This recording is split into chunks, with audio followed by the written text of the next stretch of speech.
আসসালামু আলাইকুম। আপনারা দেখতে পাচ্ছেন আমাদের 5 টনের গিরি ইনভার্টার এসি। এসিগুলো আপনারা দেখতে পাচ্ছেন, এখানে অনেকগুলো এসি আছে। প্রত্যেকটা এসি এখানে কাজ করা হইতেছে।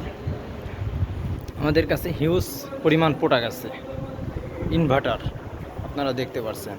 এই প্রোডাক্টগুলো আমাদের এখানে অ্যাভেলেবেল আছে 5 টন। আপনারা দেখতে পাচ্ছেন কেন আসলে আপনারা যদি কেউ এসির কাজ করাইতে চান বা কি এসি আমাদের কাছ থেকে নিতে চান, আমাদের সাথে যোগাযোগ করতে পারেন। ইনবক্সে আপনারা মেসেজ দিয়ে দিতে পারেন। আপনারা দেখতে পাচ্ছেন বিভিন্ন কোয়ালিটির আমাদের কাছে এসি আছে। এখানে আমাদের এসির কাজ করা হইতেছে, বিভিন্ন ধরনের এসি আছে।